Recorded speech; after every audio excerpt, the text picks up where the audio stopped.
All right, gunfighters. Today's episode is going to be another deep dive, shotgun nerd out. Last time we talked about birdshot. So the obvious progression today is to talk about buckshot. Now, not to insult your intelligence, but buckshot, as the name implies, is meant for bucks, deer-sized game, medium-sized game, and has been the standard for a long time for military and law enforcement. I'm going to start with a couple of caveats. Unless I mention otherwise, I'm referring to standard length, which is 2 3/4 inch 12 gauge shells. I will talk about other stuff, but I'll generally mention that when I talk about it. So if I don't say anything, just assume I'm talking 12 gauge, 2 3/4 standard load. Now, by far, I don't have numbers on this, but just in my, decades of experience in the gun world, by far, the most common buckshot loading is going to be your 9-pellet double-aught buck. It's a standard. It's a standard for civilians. It's a standard for police and military. It has been a standard for a long time. 9-pellet double-aught buck, 12-gauge 2 3/4 shell. Obviously, police officers, military, they do use other rounds, especially more specialized rounds, which we're not going to get into today. But in general, if you see a police shotgun, or, military shotgun, for most instances, just realize the standard loading is 9-pellet double-aught buck. And that's a great load. It's the standard for a reason, but there are other buckshots and other loadings. We're going to talk about those today. Let's start off with the standard load. Double-aught buck is 33 caliber. And the pellets, there's differing numbers on what they weigh. You would think a standard 33 caliber pellet of double-aught buck that's a round lead ball would weigh the same. But I looked it up and I could find differing accounts from 50-something grains. So you're getting 9 33 caliber projectiles and roughly going at around 1,350 feet a second. I know that can vary depending load to load, shot to shot, but let's just for a number that we have to pick, let's pick that. So if you think about that, 9 millimeters around 35 caliber, and 1350 is like plus P plus. It's a super screaming 9 millimeter round. You could get there, but it's cooking. And again, you get 9 of those. It's not the same because it's not an expanding hollow point bullet. It's a round lead ball. But if you think about that, you get 9 of those roughly the same diameter projectiles, round lead balls. It obviously is a great stopping round. That's kind of why it is the standard. So let's talk about some other loads. Why may you want to differ from that? Why might you want to go with other loads? Well, it's pretty well known in the community that a lot of times 9-pellet double-aught buck, one of those pellets for whatever reason flies off. It's called the 9-pellet flyer. A lot of times they'll be in a tight group and you'll have one that's off to the side. And that, from what I understand, has to do with the way they're stacked up in the shell. So they're stacked up in the shell in different arrays in the 9-pellet and the 8-pellet. And in general, the 8-pellet load doesn't have that. And if you're talking about for a defensive load, I doubt any bad guy is going to know the difference whether they got shot with 8-pellet or 9-pellet double-aught buck. And a flyer, depending on the distance, could be a liability. So the 8-pellet is pretty common in law enforcement circles. Not as common as 9-pellet, but it is common, and I wanted you to be aware of its existence and why it exists. Also, in general, that'll be called like your reduced recoil or less recoil load. Again, there's more than enough power in that 9-pellet double-aught buck to, in general, take a little bit off and still be a great stopping round. Also, why might you want to move up? So you might want to get double-aught buck in a magnum, especially for hunting things like bear, hunting things like deer, where, you're not going to be shooting a ton of rounds. It's not a tactical environment where you're probably going to have to dump all the rounds in your tube. Even in military and law enforcement, I can't think of any scenario where a cop has emptied his entire payload of double-aught buck if he actually hit the target. But let's say that's not an issue and you just want the best stopping round. You can bump that to a magnum. And now, in general, we talked about your general, your 2 3/4 inch number 9, or not number 9, your 9 pellet double aught buck. Well, you could push that up to a Magnum and get 12 pellets of double aught buck. Now you go from 9 to 12, that's quite a bit as far as percentages go. That's quite a bit bigger. So that's quite a bit more payload. And again, if you only plan to be taking one shot on a deer or a bear, that gives you 3 more opportunities to hit something vital. So why not? The recoil is probably not going to be an issue. You're not really too concerned about shot recovery. So you might want to bump up to a Magnum. Again, going from, in general, 9 pellets to 12 pellets of double aught buck. Realize that Magnum in the shotgun world, whether it's birdshot or buckshot or slugs in general, there's no real definition for what Magnum means, but in general, it means you get a heavier payload. Now realize in the rifle world, that's different. If you, let's say, go from a 308 to a 300 Winchester Magnum, in general, you're shooting the same weight of bullet, 150 to 168 grain is most common. But with the Magnum, you're shooting it much faster. It's kind of not the same in the shotgunning world. In general, what you're getting with a shotgun Magnum is a bigger payload. So again, we go from 9 pellets to 12 pellets, and you're probably going from a 2 3/4 to a 3-inch shell, which most common shotguns today will still handle. So realize that in reference to Magnums for shotguns, not the same as a rifle. Now we talked thus far about double aught buck. There are other buckshots, surprisingly enough. I know that may surprise some of you that only live in the tactical world of double aught buck. Now, I'll be the first to tell you that I have biases just like everybody else. My favorite for buckshot is number 4 buck. That's probably your second most common buckshot after your 9 pellet double aught buck is number 4 buck. Now, we talked about your standard loading of 9 pellets. You go to number 4 buck, your standard loading is 27 pellets. 27 pellets. You think they must be small. Well, they're 24 caliber, I believe, in diameter. So they're not that small. You know, they're almost quarter bore. 24 caliber. And again, you get 27 of them in just a standard loading. 27 versus 9. And if you go to a Magnum, in general, you get 41 pellets. So 12 versus 41 is even bigger disparity, I think, than 9 versus 27. 41 pellets. That's a lot for a 3-inch, Magnum of a number 4 buck. So why might you want to choose number 4 buck? Well, I can tell you that I've hunted with it since I've been a young man and taken bear and deer with number 4 buck. And just like you hear the argument, and I think a valid one, in the handgun world, that shot placement is most important. Well, I think it's the same. I think it's the same in the shotgunning world when you come to buckshot. Now, it's not quite the same in that in a handgun, it's important because the less recoil means you'll be able to get multiple hits on target and more accurately, generally, because shooters can shoot it better. But in shotgunning, the real advantage is that you have that many more pellets to hit a vital organ. Now, if you hit somebody or something, an animal, whatever, in the brain or the lungs or the heart or the liver, is it really going to make a huge difference if it's a 33 caliber pellet or a 24 caliber pellet going at 1,350 feet a second? Or is it more important that one or several of those hit the heart or hit the liver or the lungs? And I would submit that that is more important. And to me, that's why in general, my go-to defensive load is number 4 buck. I prefer it to the more popular double aught buck, with some caveats. Now, my truck gun, the gun that is in the back of my truck, that stays loaded up, sitting behind the seat of the Hummer, why is that loaded with double aught instead of number 4 if number 4 is my favorite? Well, penetration. Obviously, I believe force equals mass times acceleration, if I'm remembering that right. So the bigger 33 caliber double aught buck is going to penetrate, given going at the same velocity, more than the number 4 buck is.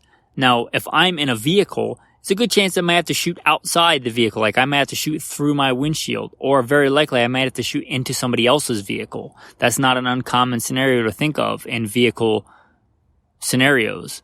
So that's why my truck gun is loaded with 9 pellet double-aught buck. My home defense shotgun should be loaded with number 4 buck. I'm not concerned about, nor do I want necessarily that buckshot to go through walls or go through things. So 2 different applications, but for hunting and for home defense, probably the most common of what most of us are going to use our shotgun for, I prefer number 4 buck. And I prefer it again because I get more chances, more pellets. I give them the opportunity, even if it's the same, cone of pellets, the same, let's say how buckshot works, just like birdshot works. You shoot it out of whatever shotgun, whatever choke, and it starts to spread apart as soon as it comes out. Whatever size of that circle is, I get more pellets in that circle, all other things being equal, with the number 4 than I do the double-aught. Again, double-aught buck, I'm getting 9. And then with number 4, I'm getting 27. Or if I go magnum, I'm getting 12 versus 41. 41 is quite a bit. 41 pellets is a lot to be in that circle. And when it comes to like outside scenarios, I find, at least for me, when I'm patterning, I'm much more comfortable at longer ranges with number 4 buck. Even if the cone of fire is the same, let's say that I'm at the point where I'm getting 2 or 1 hits with double-aught buck, and they may be marginal. That's still pretty good. Like, I wouldn't want to get hit with that, don't get me wrong. But I may be getting 5 or 6 or 7 with number 4 buck, and there's a lot better chance, again, that one of those is going to hit something super vital. If I hit a brain or a heart or a lung or a liver, I'm not really caring too much about whether it's 33 caliber or 22 caliber. The most important thing is that I hit the target. So again, for that reason, I like number 4. And those are the 2 most common. Now, number 4, just like birdshot, goes in descending order. The smaller the number, the bigger the shot. So number 4 is the smallest that I'm aware. That's the smallest I believe exists. And then you go number 3, number 2, number 1, aught. And I guess since they ran out of numbers, they couldn't go any smaller than 0. And they just refer to 0 as aught, probably because it's been around since Old English times. Aught, double-aught, triple-aught. And that's the biggest that I'm aware that I believe exists. So there are some other ones. Most notably, triple-aught buck, that's your big boy, and I believe that's 36 caliber. Now, your triple-aught 36 caliber, generally, you're only going to see that in hunting loads. You're generally not going to see defensive loads in that, again, because, double-aught is way more than enough of a man stopper. So generally, if you're going to hunt bear or deer, things like that, you may see triple-aught buck. Again, that's the biggest I know that exists. Another quasi-popular, we're stepping down in popularity quite a bit from the double-aught and the number 4 and even the triple-aught. Number 1 buck, but I think number 1 buck is really underrated. I don't own any of it, and I kind of wish that I did, because it seems like a good balance. In general, your standard loadings, you're getting you're getting 12 to 18 pellets of the number 1 buck. And that's kind of sweet, because you get, again, that 12 to 18 pellets in a standard loading, not a magnum loading. So it's not much smaller than double-aught buck, the number 1 buck. So you're getting somewhere in the middle of number 4 and double-aught. Now, I have so much double-aught and number 4, I don't really own any, and I would advise you, if you get anything from this podcast, don't just get your shotgun loaded up and assume you're good. You have to pattern your shotgun with whatever load it is. Some shotguns, even though you might have Remington double-aught buck, and you might have Winchester double-aught buck and Federal double-aught buck. And they may be all great premium loads, in your shotgun, for whatever reason, bore diameter, choke constriction, the forcing cone, any number of things. Your shotgun may really love one and hate the other. They may be on paper the same 9 pellet double-aught buck, same velocity, but they could be drastically different in performance in your shotguns. If you take anything away, you got to pattern your shotgun with your defensive load. If you're going to trust your life on it, or even ethically expect to take a deer or a bear's life on it, you better get out there and pattern it. Don't just assume that it's good. That's irresponsible. Now, buckshot is not super expensive. It's not cheap.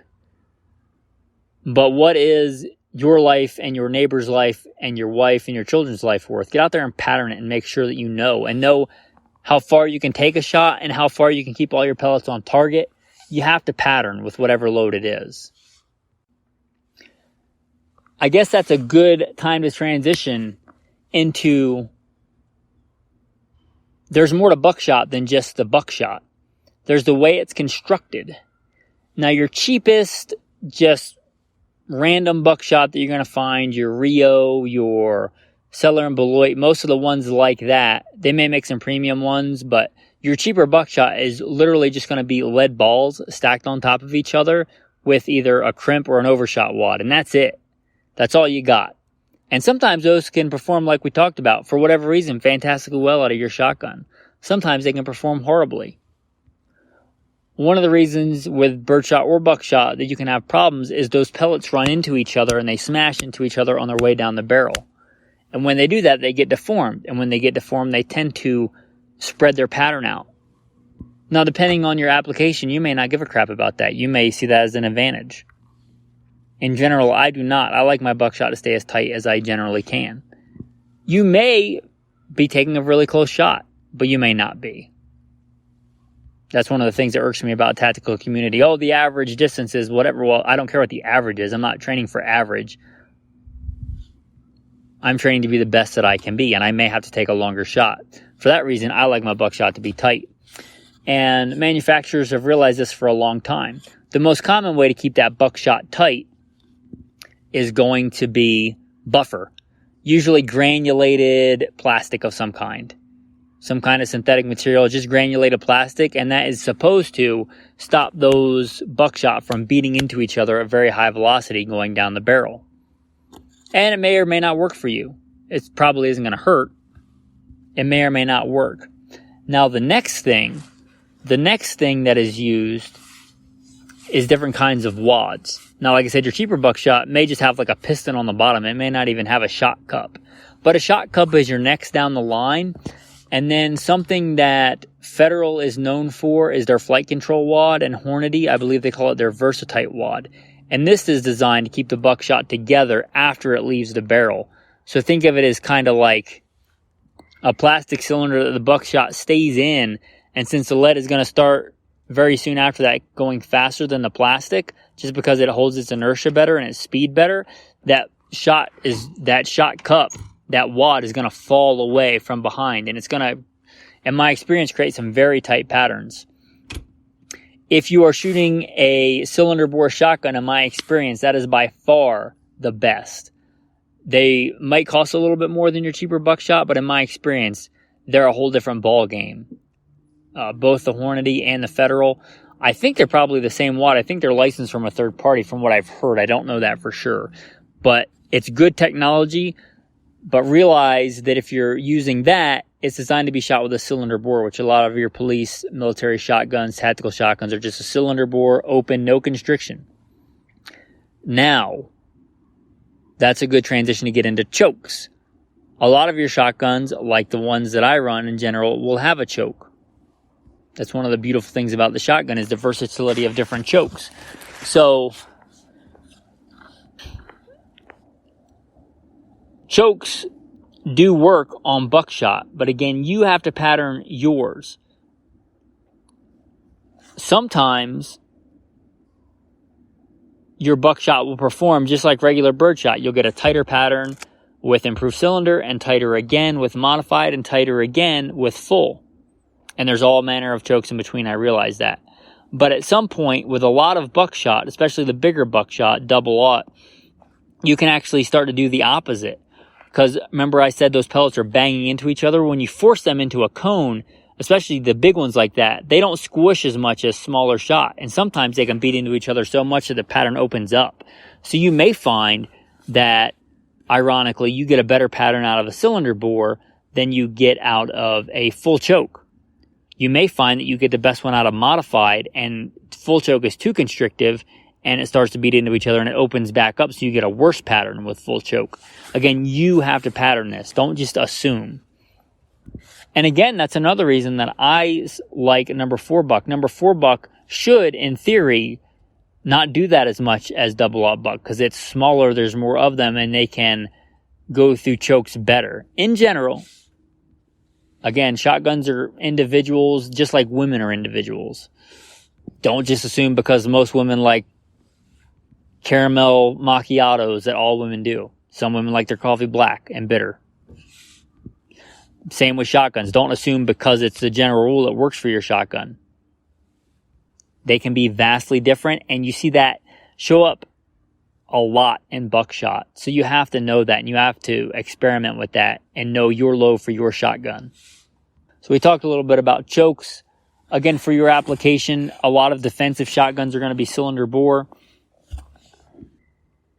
One of the beautiful things about most modern shotguns, like I talk about my go-to shotgun for the apocalypse if I had only one gun.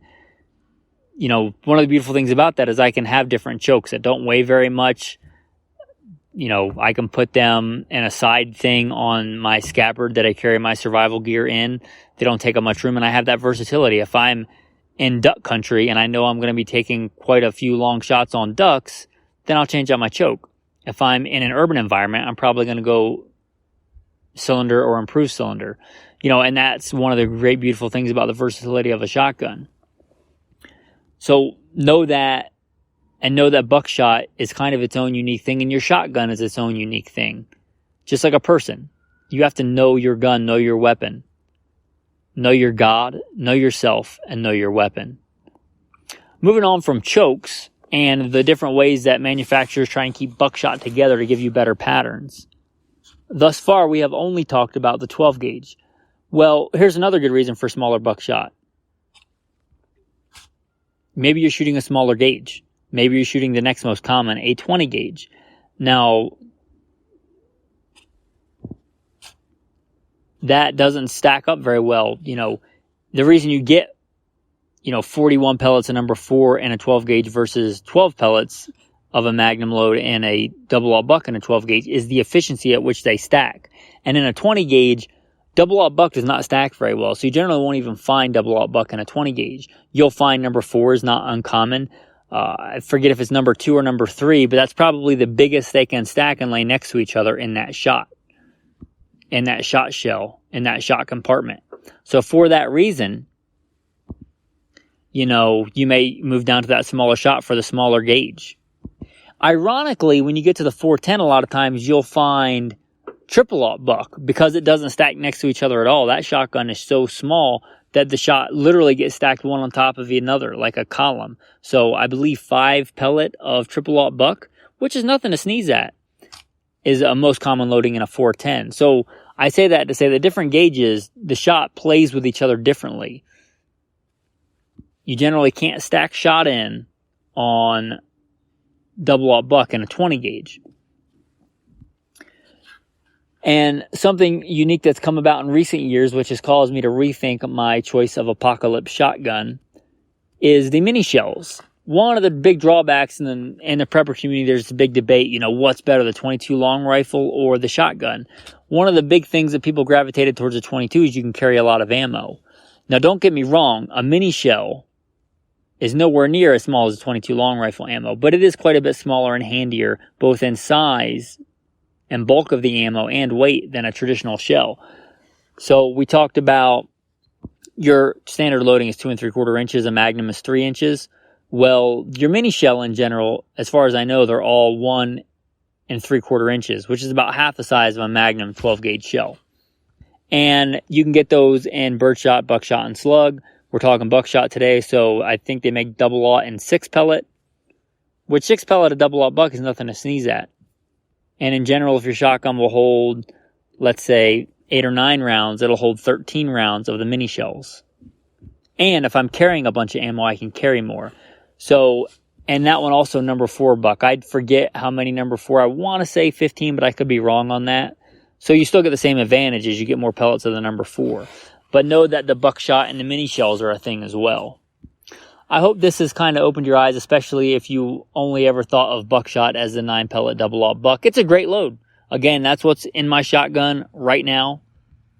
That's what's, because it's my truck gun, and I might have to shoot through a car door, either mine or somebody else's, or a car windshield, mine or somebody else's. That double-aught is good for that. In my opinion, not as good for me for home defense or hunting. Loaded on the side saddle and in my bandolier on that gun is Hornady with that Versatite wad we talked about with number 4 buck. And I feel comfortable taking shots on an adversary or on game at 50 yards with that, where I don't feel comfortable doing that with double-aught buck. Some people will say that, double-aught buck for deer hunting and stuff is a 25-yard and in load. And I would say that's true if you only just go to Walmart and buy a load and just don't ever pattern your shotgun and don't know. A lot of loads out of my shotgun with Buckshot are 20, 25-yard loads, and that's as far as I would feel comfortable. But if you get the right load, especially with some of that Versatite wad or the flight control, which is my favorite, and a good shotgun, easily a 50-yard weapon, and maybe even more. And past that, you probably want to go to slugs, but I've had shotguns that will hold every single pellet on a silhouette target at 50 yards with the Versatite wads and with the, actually not with the Versatite, I don't even know if they existed yet, but with the Federal Flight Control wads.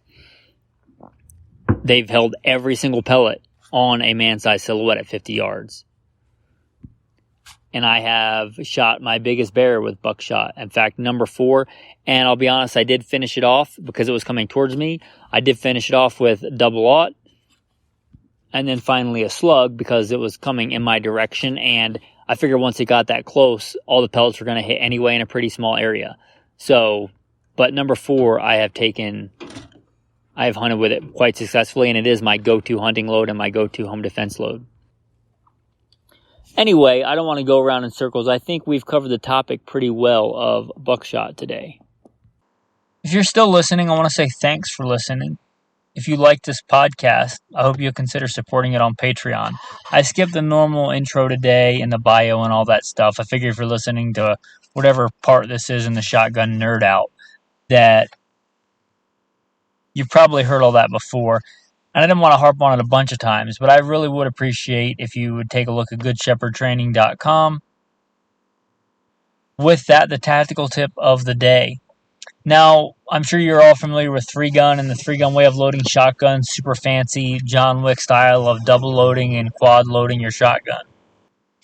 But for most practical purposes, police officers, hunters, things like that, if you want to either reload quickly after your shotgun is run dry or just change out from a buckshot to a slug, let's say.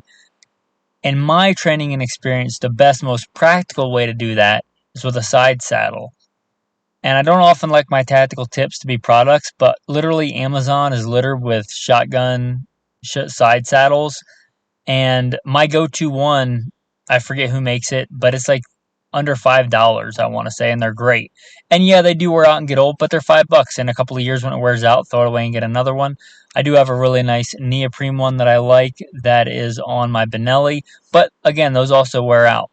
They do have a shelf life, but those stock shell holders that go on the opposite side of the stock from where your face is, those are just a really good way if you know the technique. And maybe for the patrons, I'll do a video one day of a quick way to reload on an empty shotgun, whether pump or semi-auto from the side saddle.